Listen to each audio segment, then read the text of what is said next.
Roll call, please. All right, Chair Melville. Yes. Vice Chair Matt Schuler. Here. Deputy Julie. Here.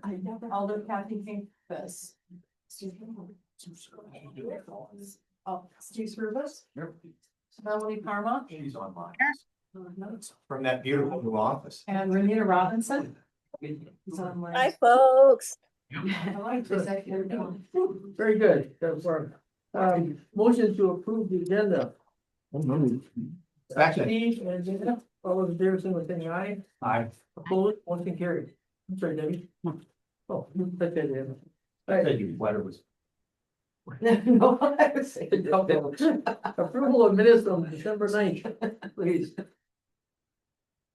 So moved. Second. Matt and Debbie, all those in favor, signify by saying aye. Aye. Opposed, motion carried. Thank you.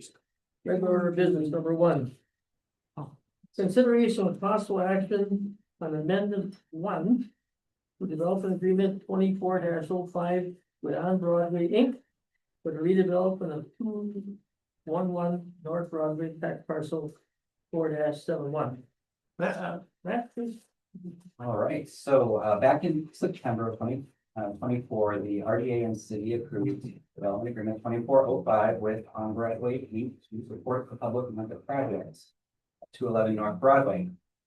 DA required that the developer invest a minimum of $11 million in prior construction costs into the project, which would thereby increase the property's value from it was about $2,196,000 at the time, increasing it to $7 million by January 1, 2026.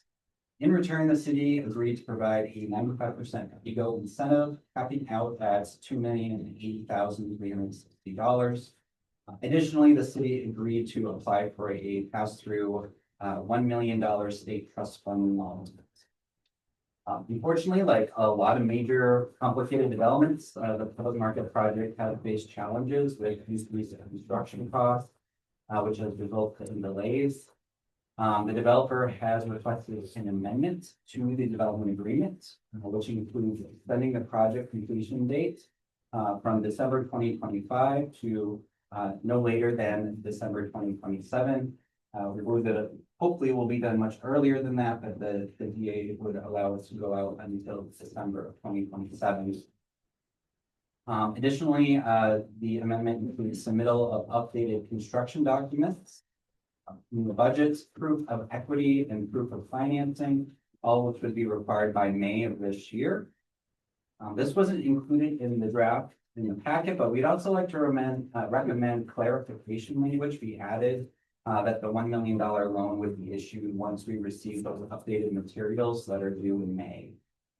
No other changes were requested at this time. Additional funds are not being requested by the city as part of this amendment. We do have the developer in attendance who would like to present an update on their project and answer any questions you have. So if you'd like to consider opening the floor at this time. I think you definitely want to do that. Motion to open the floor. We have a motion to open the floor. Debbie, all those in favor, signify by saying aye. Aye.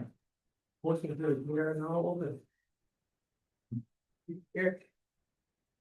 Good afternoon, everyone. You hear from me first, then you'll hear from Brian. So Garrett Bader, 300 North Van Buren Street. Speaking today on behalf, or as a board member of On Broadway Inc. and as a member of our public market campaign cabinet. So the presence of the media here today in the interest, I think, shows the community interest and desire for the project. I'm surprised when I'm out in public, oftentimes around my mother, friends that say, "Oh my God, we can't wait for it to happen." And we agree. We feel that way too. I think it shows just how much interest and love there is for this project throughout the community. Because of that, though, I'd also say there's been a range of feelings expressed as to why it's not complete yet. And that would range from just the curious to what I would charitably describe as the conspiratorial. The simple answer is big projects take time. The second answer is that, as most of us can probably appreciate from having done the smallest bathroom renovation project to the largest apartment project over the past 4 to 5 years, is that construction costs, interest rates, Material shortages were absolutely haywire in the post-COVID era, and that dragged down from 21 through about even the first half of 24. Many here were at the groundbreaking for Nova, in fact. And the developer there made the comments at the time that this was the most challenging time in 30 years to do development. And I said, as a private developer, thank God it's not just me. Somebody else sees it too. So what we're hoping to do today is give some brief milestones, a recap of how we ended up at this point. Ryan will take it from there then and how we go forward, and hopefully that help that you all can give today. Were it not for the NFL draft, we never would have made the pronouncement of trying to be open for it as we did. I think we all agree that was a fantastic event. May it come back again, we hope. But that was in 2022. It was a very early stage in what we were doing and in any project of this nature. Our team has been diligent on this. That's not just us as a campaign cabinet, 20-ish community members, very well respected and very well known, that are doing all their effort to make this happen. That's our design engineer, Record Great. That's our architect, RHG, our contractor, Bolt. To give it some scope on design evolutions, when we first went into this, we were hoping to be at about 8 million of hard construction costs. That number then jumped to 11 million. Through, by the way, no change in scope. We weren't adding gold-plated anything. I wish. We secured our lead gift right around that time, and a continued thank you to the Rush Foundation for that gift. We mobilized and commenced with demo. This was in early 24 in the hopes of being open for the draft as we completed construction design and then final bidding, which came back at 15 million, again, for the same project. At that point, then, we spent 25 in design review to tighten design specs, all with help from our team. Tony Musin at Bolt deserves a yeoman's work shout out for helping us with that. And specifically the subs that we've had that are working with Bolt and with us. You get sometimes some really great feedback and some answers, some new opportunities that they can bring to light. In doing that, we greatly appreciate those relationships as well. So what we're doing today is crafting a revised timeframe that we believe is actionable. It doesn't mean that it will take as long as the dates afford, as Matt just said in the development agreement. That was somewhat reported, I'd argue, not completely accurately in some early media reports late last week. Brian will talk more in a minute on details going forward. But I'll conclude my part of the remarks by saying that we continue to be appreciative and truly honored by the community support that we've had on this as we work to continue to make this happen. So thank you to every donor that has already given to us, those who have pledged, and which are future contributions that we'll realize in the future. And for those that maybe have been thinking about it, we would love to hear from you. Give us a call. To some of the haters out there, to quote the great American poet Taylor Swift, the haters gonna hate, hate, hate, hate, hate. We're just gonna keep working to build this public market. So Brian here will take you forward on where we go from here and use this pretty slideshow here.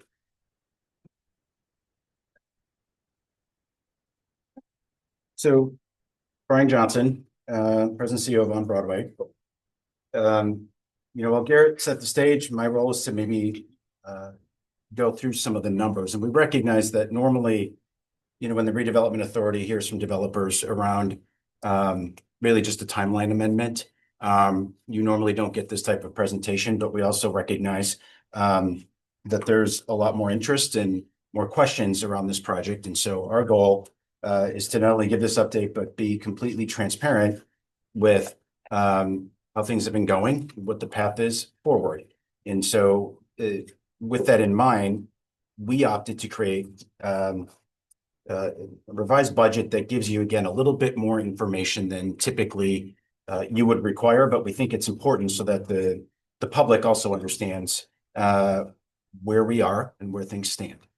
Do we have the budget numbers? I have the slides that we're going through, so Yep, yep. let me know. Yeah, and we'll just hit this real quick. This is essentially what Garrett was talking through. But this just kind of shows some of those notable dates from the time that we made the announcement until where we are today. And as Garrett mentioned, it's as we kind of went through this process and we got to the point of the groundbreaking, our architectural estimates were 11.3 million. And then by the time that we'd received the hard bids back, it was 15.7 million. So about $4.5 million more than what we anticipated. And while we had the stack in place that would have addressed the 11.3 million, it wasn't sufficient for 15.7. And of course, when you're in the private sector and you do deals like this, you can either borrow more or you cut a larger equity check and the deal's done. When you're a nonprofit organization, you have to raise it. And so, so for us, that is really what led to the delay. And anybody who has raised any type of substantive money for a capital campaign knows that $4.5 million does not come overnight, and that takes time. And so that is what we've really been working on up until this point. You know, one of the notable things for us, at least, that is missing from this timeline is that we were one of about 6, I believe, projects that the governor had included in his budget proposal that was a direct allocation to this project. And I bring that up because it shows the support that we've received from the state on this project, the desire to see it complete. The governor's been on site. I think just about every member of his cabinet has toured the site. So there continues to be a high degree of interest to find a way to participate in this project. Our hope and why we have been a little bit standoffish with talking about some of these things publicly, our hope was that the budget was going to pass and the gap would have been closed and we would have been able to proceed.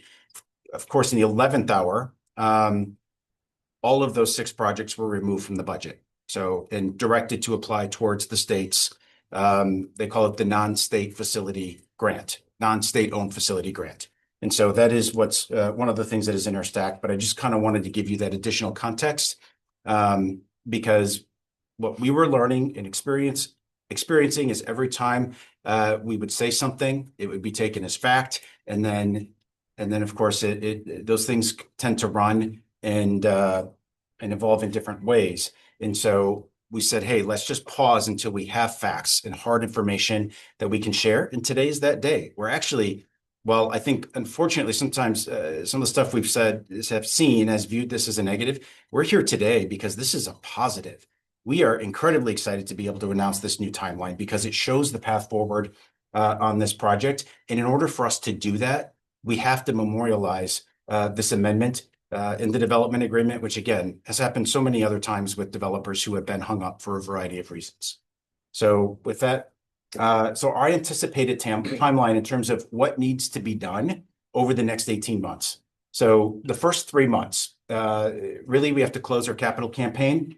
We're working on securing new market tax credits, which we'll show you in just a second here. We are awaiting the state grant decision, and then we need to renew our financing documents. We've had the documents previously when we thought we had met the goal. So so we just have to renew them now with dates, which includes a letter of commitment on a couple of different documents. So honestly, those things will happen very, very quickly right now. But that is what's going to happen in the next 3 months. After that, we have to close on the new market tax credits. For anybody who's been involved in a new market tax credit project, they are incredibly complicated, they are cumbersome, and they take a long time. Normally, when you go and close a project, you can do it pretty quickly. New market tax credits on average take about 90 days to close.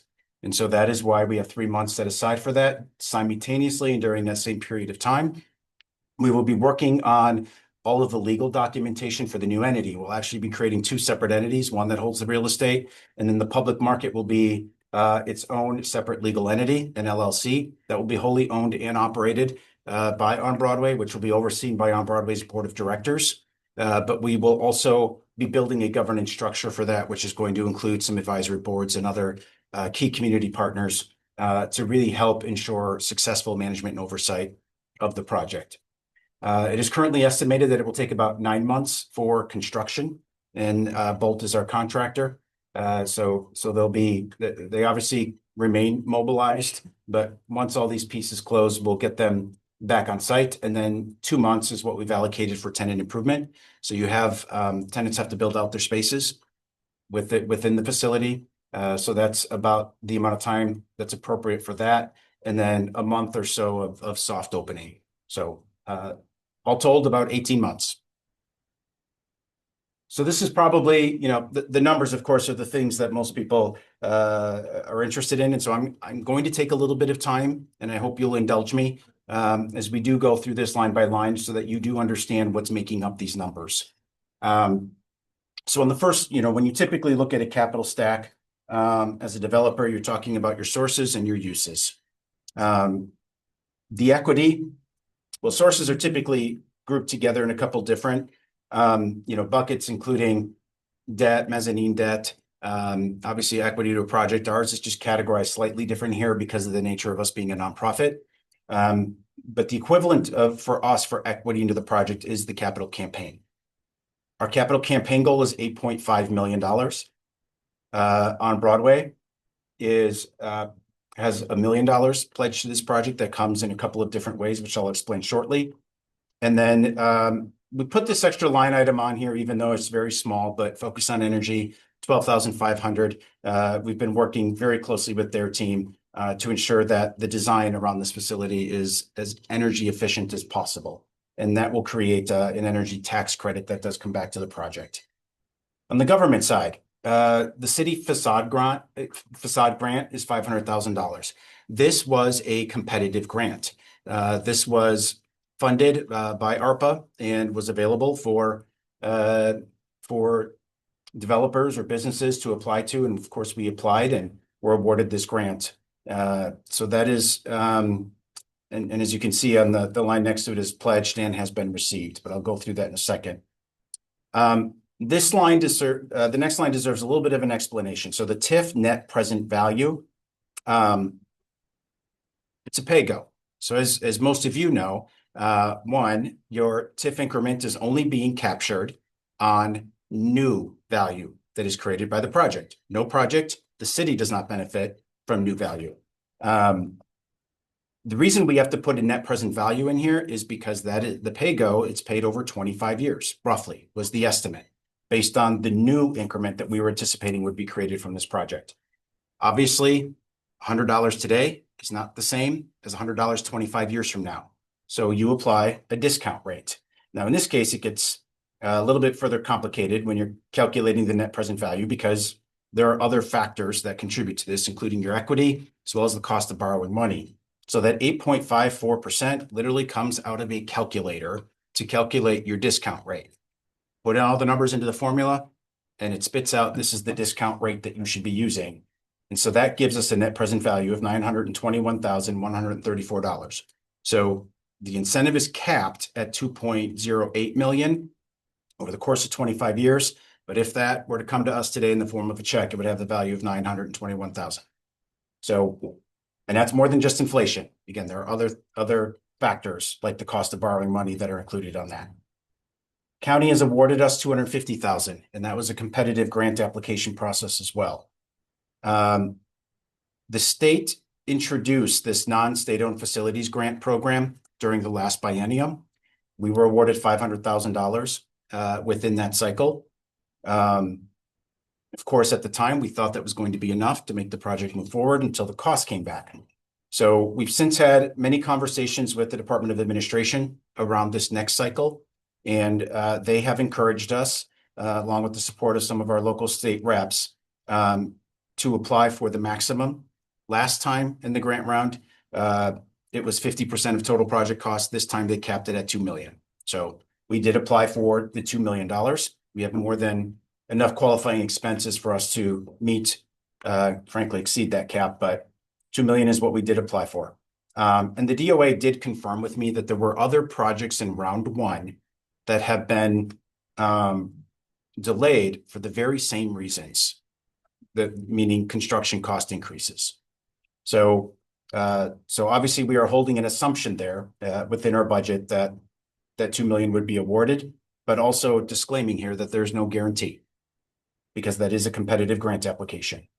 And then the last item here is the Community Development Impact Grant, which comes from WDC, and this body, along with councils, previously authorized us to apply for that, and we've been working closely with WDC on that particular grant.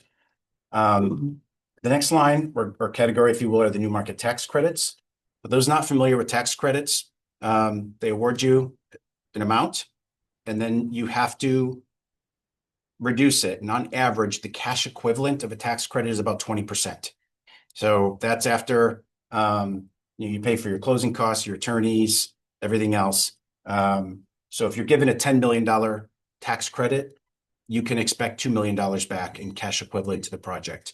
And then you have a 7-year compliance period where you have to follow certain rules that come along with that.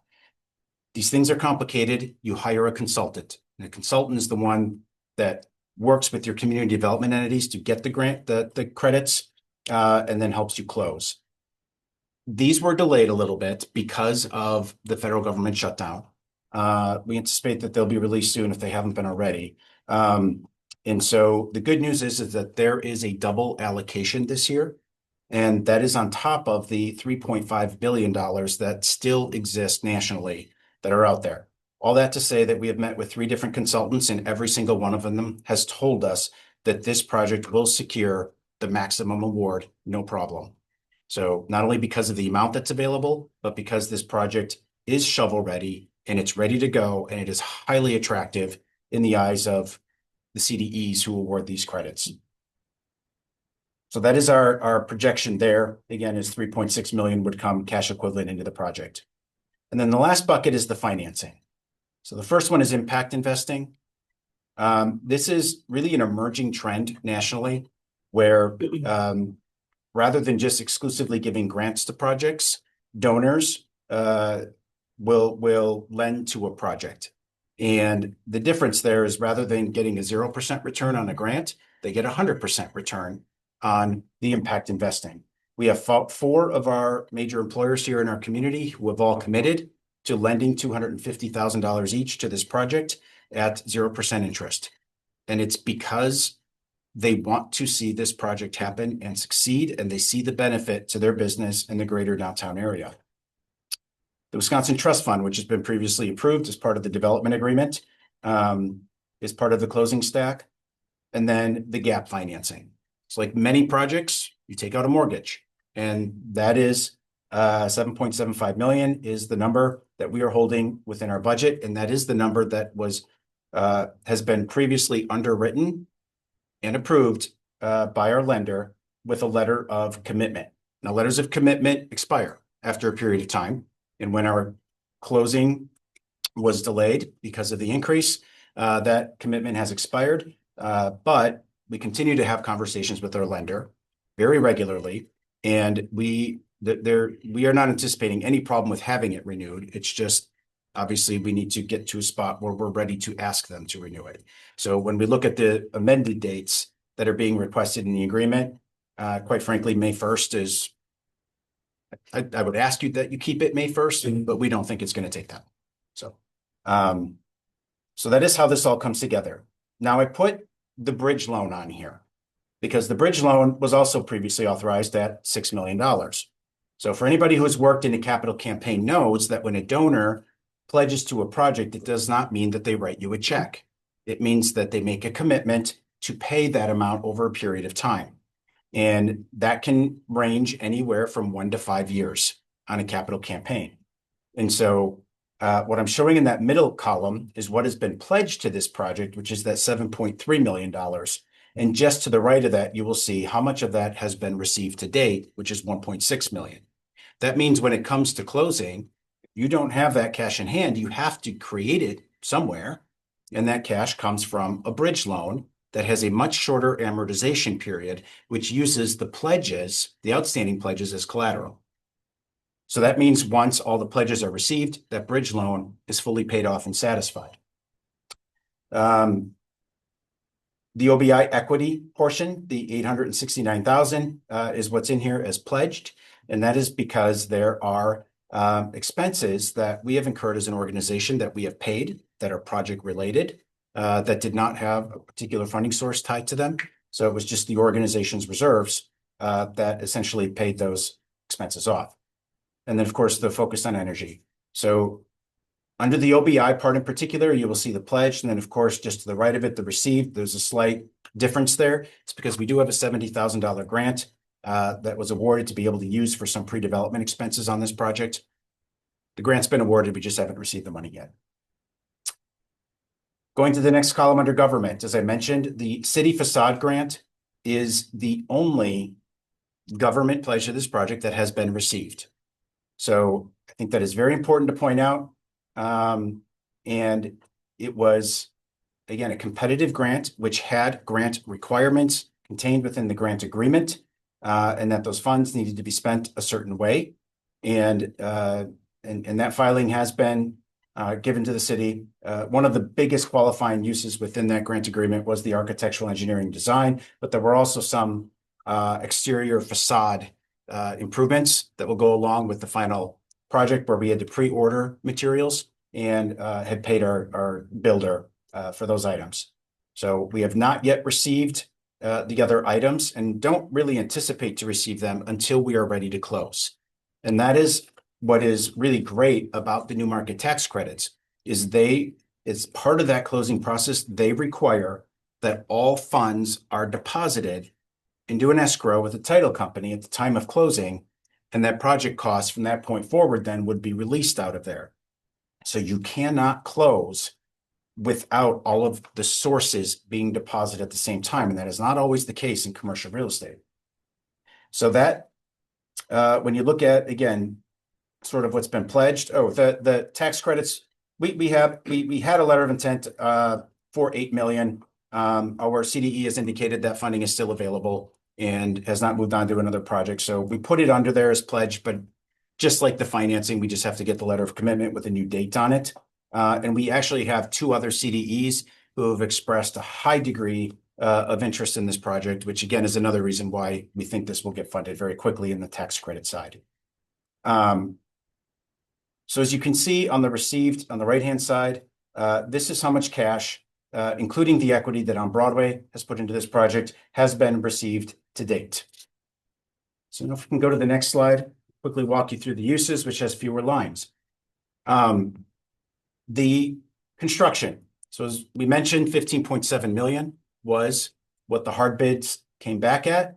We spent the next several months making design modifications to really kind of, I guess, redesign or remove certain pieces of the project that didn't impact the overall quality and integrity of the outcome. And we were able to get that number down to 14.4 million. It's important to note, it's been a year. Costs have likely fluctuated. However, the market has been a lot less volatile than what it was at that time. The next grouping, if you will, are the soft costs. So we've had lease termination agreements that had to be put in place because when the building was purchased, it was full. And lease termination values are calculated based on a net present value, and there's a formula that goes along with that based on the term and the value of the lease. So this is absolutely in alignment with what one would expect for that, and was all overseen and approved and authorized by On Broadway's board of directors. Architectural engineering and design, the total contract value is $997,000. If you look to the right, you will see $753,000 of that has been paid to date. Similarly, on the lease terminations, $2.4 million has been paid to date, meaning we still have $400,000 outstanding that is in agreement and has a payment plan with one of the tenants that was in there.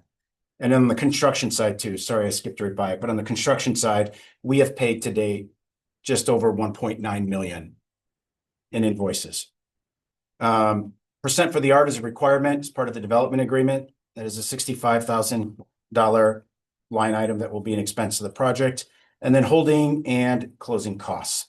So this is going to be everything from utilities to property taxes, maintenance, snow removal, that type of thing. And then of course you'll have some closing costs that aren't related to new market tax credits, but other incidentals that are sometimes incurred when you go through that. The construction period interest, this includes interest that has been incurred since the building has been vacated of tenants.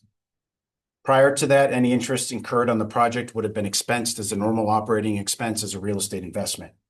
And this also forecasts into the future what we expect to incur while the project is under construction.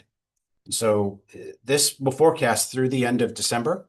This number can be reduced if obviously we are able to complete the project in a shorter time frame.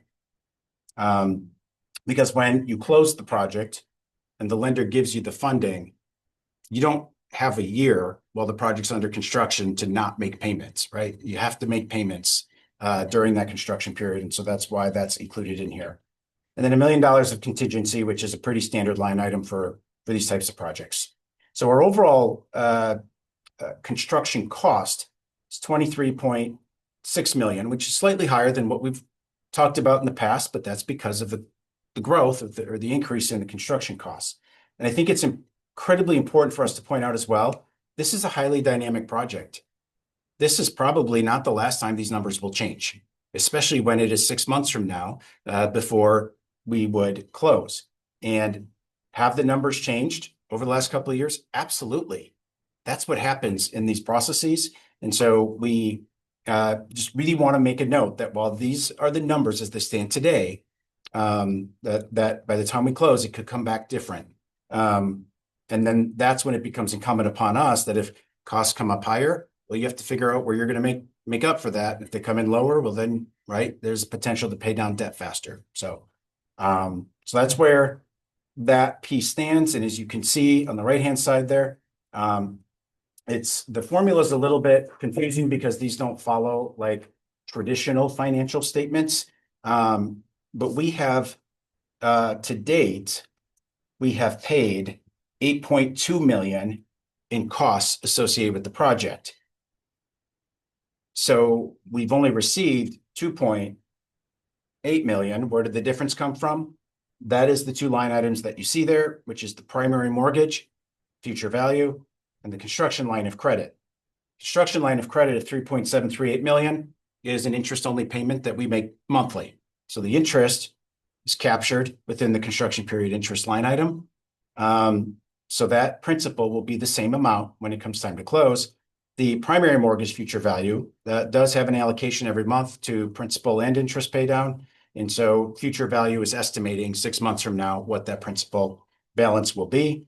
And I put that in there because the 8.2 million, the way that we funded those direct payments was through those two loans, plus the money that we have received to date from donors and the city grant. And so you will see then that's a total capital budget that 2.6 million matches what you will see on the sources spreadsheet. So that is where that piece is. Now, a lot of times when a real estate developer comes to you, they are only asking for development agreement on the real estate portion of what they do. And they typically don't talk to you about the operating side, especially if they're not the operator and they're just seeking tenants. Now, in our case, we are the owner operator. And while this really doesn't necessarily impact the development agreement or construction budget between On Broadway and the city in our development agreement, it does affect the way that we have to fund and approach this project. And so in the spirit of transparency, we really wanted to show you this piece as well. When you are done constructing the building, the furniture has to be put in. You have tables, you have chairs, you're going to have refrigerators and light fixtures and pieces of art and decor and a whole lot of things, office furniture. So $1 million is what is being held for that. And that was based on a percentage of the standard design fees. The idle loan. So when we bought the building, it's 2.25 million plus some change with closing costs. You have to provide equity, down payment. And the way that On Broadway funded that was with an idle loan. The idle loan is assigned to On Broadway, and it does not have a lien on the real estate. That's an important distinction because that means the loan will remain with On Broadway, and On Broadway will continue to make that payment. The terms on that are too favorable to pay off any sooner. 30-year amortization at 2.75%. I think anybody would tell you, don't pay that off. And so On Broadway will continue to hold that note. But when the public market establishes as its own entity, that means they are going to benefit from $500,000 worth of instant equity, right? And so this is meant to balance that out, make On Broadway whole, and then it allows On Broadway to continue or obligates On Broadway to continue to make those payments independent of the public market. And then startup expenses. So you're going to have a lot of expenses associated with opening a facility like this. I think one of the most notable ones is that you don't hire your staff the day you open. And so a lot of this is driven by staff time. This only accounts for staff time that will be incurred effective January 1st of this year. Any staff time that has been put towards this project over the last 3 years has been paid for and absorbed already by On Broadway, is not part of the equity amount that you see up above, but has really just been cost allocated as part of our mission work to obviously help activate and make the Broadway district a better place. It may come into the equation later for us on new market tax credits, but for the purposes of today, we didn't want to bring that in. So startup expenses can be anything from marketing. You need to market the facility before you open. You need to create a website. You need to buy office supplies and dues and subscriptions and professional development for your staff. And so there's all kinds of things that go into that bucket. I have the line items for all of this and would be happy to provide it to city staff if that is necessary as part of their having the budget submitted. And we have the line items for all these things. So, and then the last thing is contingency. So again, we want, just like contingency on the construction, want to make sure that we've got some contingency set aside for operating and startup expenses. So that is where the project is today. Really, the parts that I think I would encourage, self as well as the general public to say, what does it take to really close on this project? As you can see, we still have about, I would say 1.25 million, we'll round it, on our capital campaign. We do have a couple of donors on that front that are very interested in the project, but they want to make sure that all of the sources come together before they formally commit those funds. So bottom line is we feel very confident that the private side of the capital campaign is very close to being complete. And then on the government side, obviously the state grant is a highly important piece of this overall capital stack. If the state does not make an award to the project, or if the award is less than what is budgeted, we will have to react and pivot. And part of that could be a reduction in expense. And then part of it could be finding alternative or new sources to replace that. I will tell you that our team has come up with alternative closing scenarios so that if there is a gap, that we can still proceed with closing, but it would likely force us to defer components of the project, which of course we don't want to do. We want to build what's been designed. And so that's why it makes it incredibly important and why we're very hopeful that the state will support this project throughout that process. And then the last item is, of course, the new market tax credits. However, knock on wood, if there is such a thing, that piece is not the one that we're worried about. We feel that will happen, given all of the feedback that we've received. So it's just, and that's what the next 3 months is for, is to lock that all in place. So again, I understand that normally you would not get that level of detail. So this was really more for the public, and really kind of letting them know where things stand and hopefully to answer some questions that have been out there. And then happy to take any questions from any of you if you have any. Yeah, so, right, you've applied to the state for some additional funding, hopefully up to 2 million. When will you find out what that is? Yeah, the state hasn't given a hard deadline on that. The last that I heard from Senator Wall when he reached out was spring. So, but we do 26? continue. Spring is what they told. What's that? 26? Oh, 26. Yes. Yeah. I think part of it is just because there's a high degree of interest in that program. So Understood. And why does the state fund a project like this?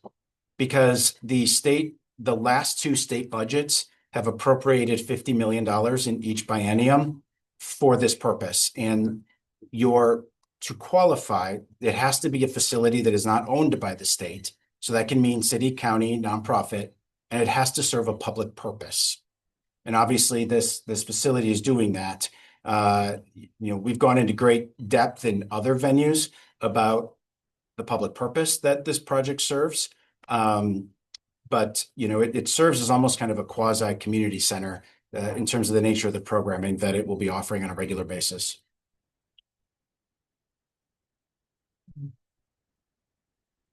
First of all, it's a beautiful project. then when you said it's gonna get gold, we act all along. And it's been very successful in other cities, which gives us a good background.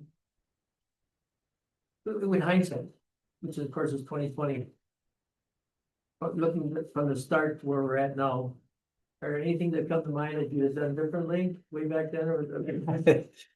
That's a good trap question. Yeah, I think there always is, right? And I think one of the things for us is we wanted to leverage the draft as a rallying cry to help accelerate the pace of closing the campaign. And of course, we weren't able to meet that target. And it's not because folks didn't step up. It was really because of the costs that had jumped up that were truly unanticipated. You know, we validated all of our numbers from the beginning. We had our project bid. We called it soft bids, but it's really based on your DD set. So that means you're not fully designed yet, but it gives you a sense if your projections are landing in the right area. And that all came back really positive. Just unfortunately, nobody could anticipate the rapid increase. And we're not the only project who has been impacted by that. There are several locally, and I've always hesitated to call them out because I don't want that to taint what they're doing, but they have faced the same problem. Sure. I think one of the key differences is that obviously we are seeking public support through a development agreement. Yeah. And the reason we're able to do that and why those other projects aren't is because this project pays property taxes and it will continue to pay property taxes, whereas the others do not. Right. And so the TIF incentive does not become a tool that they can use. Okay, great, good answer. Questions for Brian or Jared? Melanie? I have a question. Oh, Melanie, Yeah. please. So certainly understand construction costs rising, et cetera, but this was like 40% increase from what you were tracking. Was there something specific that was noted or was it little bits throughout? Little bits throughout, and I think, of course, when we did the contractor walkthrough, and you have your DD set, there's just gaps, right? And contractors are forced to make assumptions around certain pieces, and if you're doing if you're doing that exercise on a house, it's a little different than something of this scale. And it's I think one of the things, of course, is it's a high intensity project in terms of mechanical and electrical plumbing because of the types of users you have. So I think that's probably one of the most notable areas where the numbers really jumped is as the design evolved and you can become more precise around your estimates. It was really a recognition that some of those pieces weren't as far along on the design process in the DD set as what would have been ideal. Sure. Usually, though, I would see contractors giving themselves a little fluff in estimates, right? Coming in under, with a 40% increase is, it's not typical. It's certainly not typical. I mean, I understand and can feel for your situation, but yeah, that. And really, I don't want to dismiss Melanie they didn't do you any justice, or did you a disservice, I think, unfortunately, and in that. And then, breaking ground, like you said, I understand the goal was for the draft to spur that additional giving. But yeah, that's where I wonder if some of that, right, puts you in certainly a different light than had you just held off until you had a higher percentage of the funding in hand. Yeah, no, and I totally agree, right? And it's unfortunately at some point it becomes water under the bridge and you got to figure out, what your path forward is. And that's, the one thing I would say about our board, including Garrett and others, our cabinet, is that they have been incredibly resolved with working through what's been a very challenging process.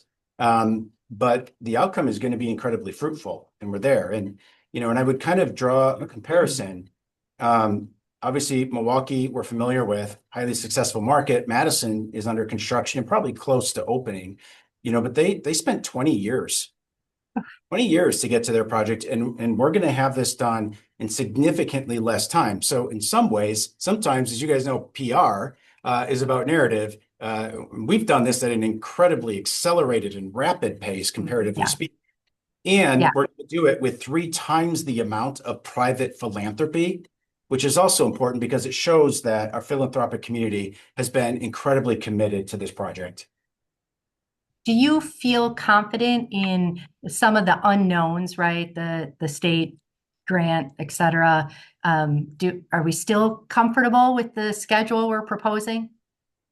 Yes, and I think when you look at most of the amendments, including the plan set, the proof of financing, proof of equity, that was already done previously. So this is really just about resubmitting or in some cases updating the dates. It's really the completion date that was the hangup. Now, we're saying 18 months roughly, which obviously does not bring you to December, but whether this project is done in June or December doesn't matter in the context that in either completion date scenario, the new assessment is still able to start January 1, 2028.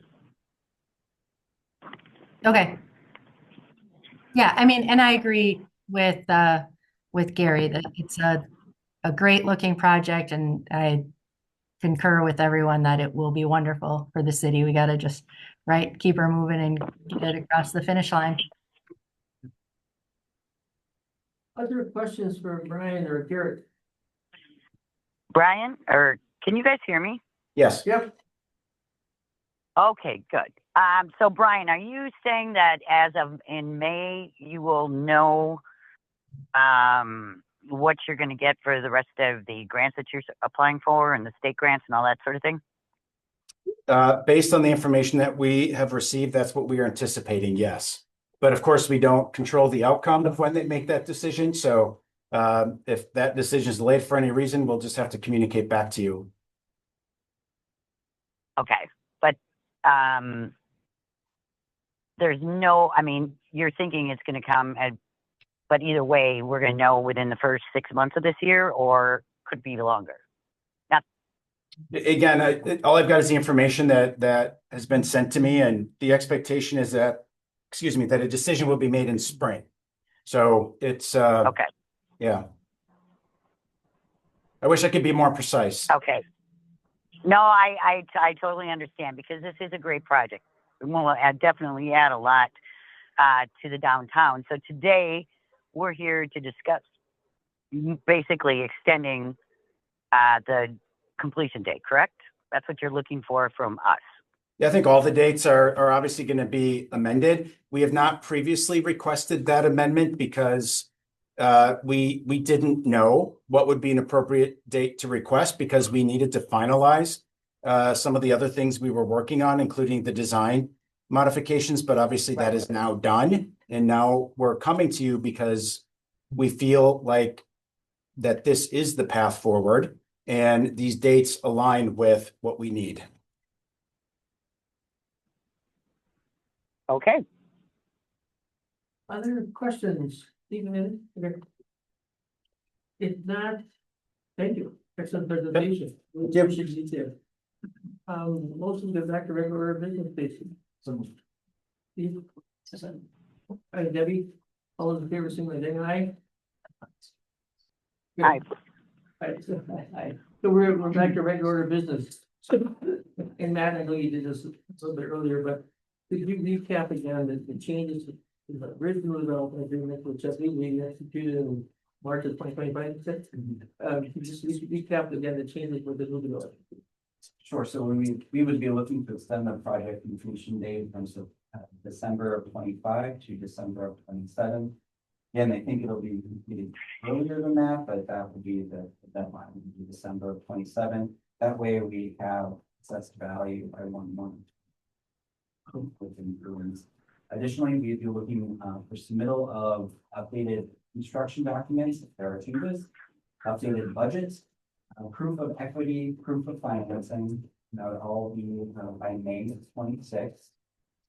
And then again, it was included in the draft in the packet, but we would recommend just a clarification language. We added that the state trust fund loan would be issued once we receive those materials that are due in May. Okay. And then just confirming that we're really agreeing today to change dates in the development agreement, not our financial. And I know I closed the meeting, but Brian, everything that Matt just suggested, you guys, no problem with any of those changes, right? Yeah, I think closed language is put on there as like in Okay, case we need it, but we don't need it. In case it, all right. So we understand the changes, we understand the original development agreement, the new development agreement, the staff is recommending it based on the changes that Matt went over.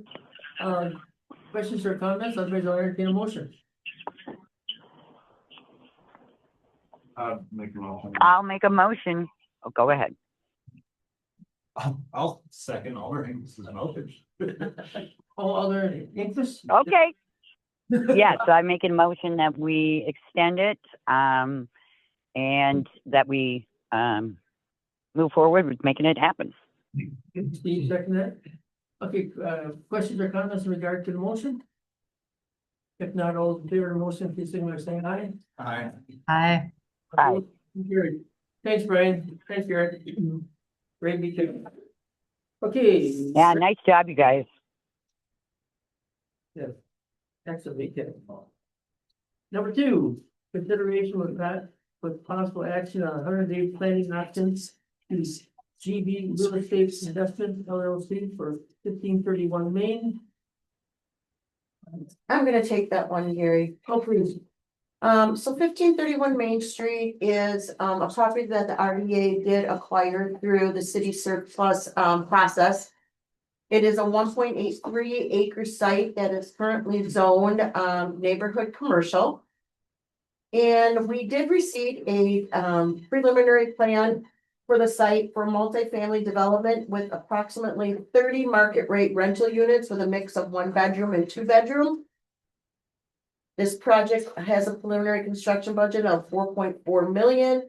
And the developer is requesting a 180-day planning option to confirm site suitability, finalize the design concept, secure financing, and coordinate with the staff on the potential development agreement. So we are recommending to approve the 180-day planning option to GB Real Estate Investments for the multifamily development. Questions, comments? So this is like all preliminary, of course, will be. It is. The developer, I'm designing, you know, this land goes way back. But this road was changed out, 30 years ago, and that is the first property. And of course, in our efforts to try to get more properties available, we looked at this site as an opportunity. Yes. Questions, comments? I'll entertain a motion, one way or other. I'll make a motion to approve the planning option. And I will second. Motion by Melody, second by Matt. Questions or comments in regard to the motion? If not, all those in favor of the motion, please signify by saying aye. Aye. Motion carried, thank you. Number three, Next. consideration of possible action to conditionally approve the RFP submitted by Hmong American United Green Bay for use of 401 9th Street and Extra. Right, so you may recall, this was the building on the corner of 9th and Broadway that, through a series of events with regards to ownership on this property, the RDA got the property back. It was deeded back to us through a court process, it's kind of all there in limbo. So as a result of that, we put out an RFP looking for entities that would be able to use this structure, right, provides the plan for that. We had 2 proposals that were submitted. One from the Hmong Center itself, and then one from Hmong United. Both of the proposals were really good. I don't know if you've read through them or not. There were 2 great proposals. Staff went through and scored them. And let me see, the Hmong American United proposal scored higher in that between the 2 entities. One of the primary things was that this entity had the ability and is currently able to raise funds, which would allow them to be in the building and to at least minimally pay the bills, their water, heat, all these things in order to keep this building up and going. One thing though that we had a concern about, and I think neither one of the proposals really talked about this, and how they would accomplish this, but This building needs some work done on it. It's, it's been around for a long time. I think the community kitchen needs some work. There's some maintenance things that need to be done. And in order for this group or any group to stay there, they're gonna have to have the ability to figure out a way to raise money in order to do that. So in that, this group's work hire, we're still not confident just awarding it today. So we'd like to be able to work with this group in order to see if they can come up with a way to, I guess, have enough funds coming into this project so they can maintain the building. And we're just looking at conditionally approving it, like the next 6 months, we could bring it back. Okay. To one RDA meeting, July being the latest, with regards to how they're gonna come up with a plan to do this. Okay. That being said, both of the groups are here today. I don't know if they would like to speak on that, and that's up to you if you want to. They're both, they're both right. This is a tough one, right? Because it's two good groups. Yes, absolutely. We really rely, I suppose. Okay, Am I missing anything around that? Nope, we nailed it. nailed it. So the bottom line, you need to get more discussions so that you're more comfortable with the possibility of it actually happening or being successful. That's it. Right, and minimally being able to be in it and to maintain it today, pay the bills, keep it moving. Keep the programming going, that's going in there now. I think there's some limited programming in there today, hoping to see that programming expand. I Sure. think in order to do that, some of these improvements are going to be there. Okay, so you're asking us to conditionally approve the RFP. But actually come back to us within 6 months. Additionally, approve it so we can move forward with the one entity, knowing that we're gonna come back, then and share that. I guess response on how that Good. building will be maintained, or if we can't come up with that, then to look at what we do at that Yep. point. I do have a question. Good. So we know, okay. Is this solely based on scoring? Correct. Well, yep, we read both proposals, And you need to, we looked, right, and We you made that really can't really determination. look at it to do determination any other way, really. I think Otherwise, that's the fairest way is otherwise that would be some discrimination. Right. Yeah. And the group scored it, we had an RFP team that looked at it. So I think my question is, because throughout my career, I was involved with the Hmong community quite a bit. Are either of these groups seen as more, I want to say, does the Hmong community lean towards one of these groups or the other, where they would be willing to fund more at the money? That's irrelevant. We did not seek out the local communities. So I can't answer. Nor would I want to answer that. Right. Yeah, I've just seen where the whole thing is just falling apart because of that interaction. Well, and we got, Prior. right, and we looked at what was provided to us for programming, types of, and both of the applications had programming things that they were doing. Some of those existing now on the center. The group that's in. Okay. So. Any other questions or comments for Cheryl? I don't really see a need to open up the meeting. I think they've got enough information here. They're asking for conditional use permit over 6 months. Sorry. Yeah, just to. Conditional approval. Conditional approval. That's correct. Over the next 6 months, unless it's twice the work for you. We don't have long-term confidence, hence the extension. Why would you be close to the door? Entry with the other entry. Because I think we believe that one range higher, they'd like to work with that one entity that had the higher scoring on the RFP to try to, I guess, build that. Right. See how they could come up with that. We have not approached that, but one, our other option would be just to recommend approval, straight approval on the higher scoring RFP. And I guess at this point. We think that they can operate out of the building, but the future is the concern, only because we've been involved in this building for over 30 years. Yeah. And it's, you know, we had it, it went out, came back to us, right? Be nice to be able to just. Right, right. It makes sense to me, right? We asked people to do RFP. Should review them, should score them. Right, and it looks like that's been done in this process. One of them scored higher. I can't weigh in on, right, the quality of one RFP versus the other, but I Right. trust the staff. Right. We'd be right in doing that. They have a lot of experience. So to me, the recommendation. Makes sense. Yes, there's some questions it sounds like about, and hey, I wouldn't want to, it makes sense to me that we move forward with one of the organizations. Under the idea that, there's still some things that need to be addressed here, so that long-term funding and maintenance of the property is more secure, because I also don't want to. Tie and weight around someone's waist and toss it. Right. Right, that doesn't feel good in the long run either.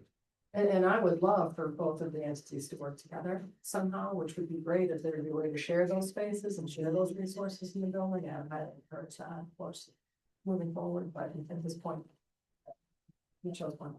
Great. And really what went down the standard process.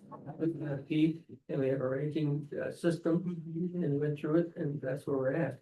Right, we're just asking for 6 months working with the group that's been selected. Until we get, right, because the goal would be to deed this property over to the entity then with the caveat of like, or reclaim if something were to happen in the future, but we'd like to not have that happen. Absolutely. So which one are you running? One American. Okay. United. And I'm certainly going to make the motion to conditionally approve the RFP submitted by Hmong American United of Green Bay for use of 401 9th Street for the 6-month period, and then for you to come back, for staff to come back. Excellent. There's been a motion, second by Debbie. Questions or comments in regard to the motion? If not, all those in favor of the motion, please signify by saying aye. Aye. Okay, well, very good, thank you. Thanks, Cheryl. Thanks for great background information. Number 4, consideration of possible action to approve a 60-day planning option to Don Ross, ROSS, for 12009 South Maple Street. And that's Rhonda, please. Yep, so this site, actually this developer, we had given him a 30-day planning option for the building of an industrial development, approximately 2660 square feet. During that 30 days that our director is authorized to do, he did work with staff to go over more design regulations and things like that. So now that they've gotten those additional discussions complete, he is asking for an additional 60 days to be able to get his design together, and so we can bring it forward to an actual development agreement. This is zoned the the special industrial area, so we are looking for the recommendation to approve a 60-day planning option to Don Ross for the 1209 South Maple Street. Questions, comments? Things are moving forward well. Oh, yeah, he's been working with our planner very well. Then I would make the motion to approve the 60-day planning option for Don Ross for 1209 South Maple. Second. Motion, I'm not second by Steve. Questions or comments? If not, all those in favor of the motion, please signify by saying aye. Aye. Opposed, motion carried. Thanks. Thanks, Rhonda. Absolutely. Number 5, consideration of possible action on joint request by DPW and Parks Department to approve final payment for GBS subdivision and park. That's phase 2 infrastructure package to Kelman and Cal 9, Kelman, I think it is, name for us, LLC, the amount of $207,486.90. And that is. Oh, please. You have a brief Yeah, please, presentation. thank you. So for the JBS subdivision, we hired 2 contractors to complete the work. So the first contractor was in charge of installing the roads, the infrastructure, the underground utilities, sidewalks, and stormwater management. That is what this contract is for, through Calvin and Goss. The second contractor has started work, but they're not done yet. And they're responsible to build our boulevard park and our park. So what we'd like to do is close out the contract for this infrastructure contract. And the final payment to close out their contract is $207,486.90. One thing I just did want to point out is there was a little error in the background as far as where the funding for this is coming from. So we have about $13 million in funding for the entire project. For this particular construction contract, the bulk of it is being funded through a grant. So we received a $5 million grant. Close to $4 million of this contract is being paid for from this grant. So a little bit of TIF funding is going into this, but the majority of the funding for this particular contract is grant funded. So there was just an error in how I wrote that. So that being said, I'm just looking for approval for the final payment. Very pleased with how it's going so far? Very Yes, pleased? Very good. yes. Going on. Beautiful project. Absolutely. Questions or comments, please? Motion approved. Motion by Steve, Second. second by Matt. Questions or comments on the motion? Not all in favor of the motion, please signify by saying aye. Aye. Aye. Thank you. Excellent. All right, informational. Got a couple questions on the financial report and check register, but they've been answered. Does anyone else have any questions in regard to that information? If not, director's report and the project update. All right, you've got your, the report in your, the report of what's going on. Working with 360 on the 200 North Monroe project. I actually have a phone call with them, after the meeting today. They are the ones, that are looking at doing the 3 phases for development of that site. Yes, we have some numbers back, for us, and some cleanup numbers that we're working through. Our goal is to bring that development into the RDA in February or not. The gap, wasn't so bad. Oh, I guess they're right in the shell shock, got all things back. So we're excited to work with them to get that project moving. Did we have an update on March? That was gonna be my question, Probably next month. I can bring them back. Okay.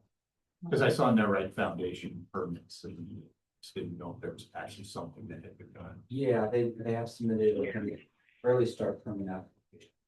Okay, so they can do foundations, footings, so that's currently under review by. Continue to work with the soccer league, got some not proposals back, but some suggestions from them, we'll continue.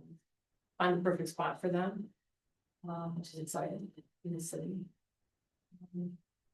Anything else I'm afraid of? The other one I had a question on was 222 Cherry, it's in Peter Nugent project. It seemed from my perspective like we're stalled, like not much happening. So what's our update there?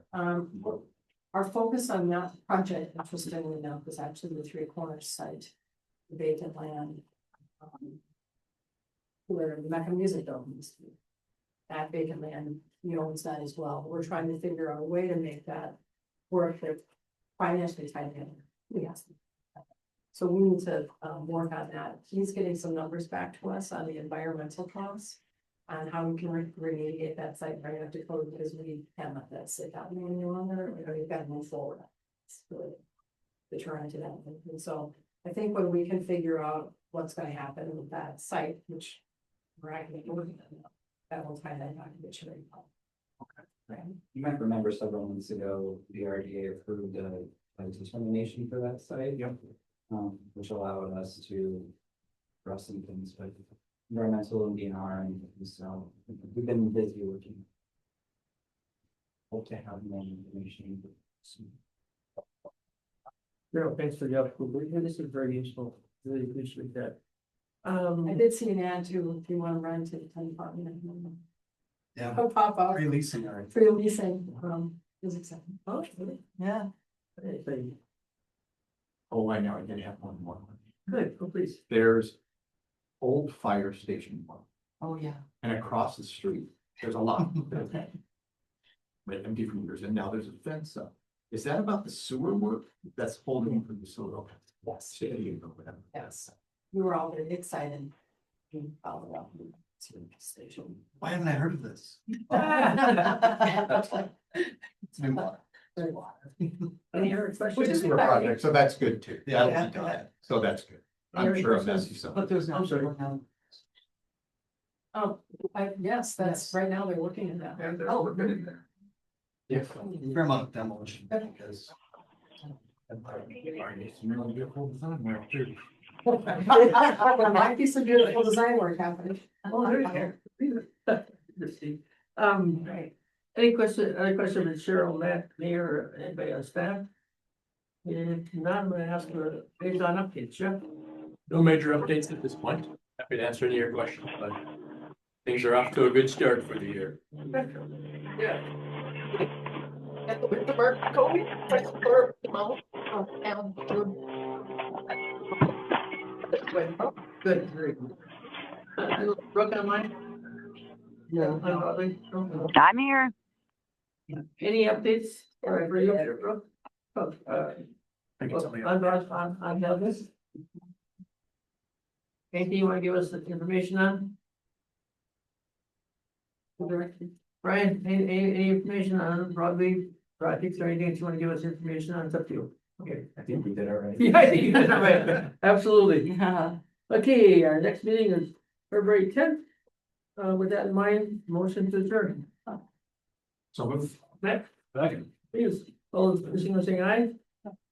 Opposed, motion carried. Thank you. Thanks, guys. Great meeting, man. Well, as always. All right. Thanks, folks. See you later.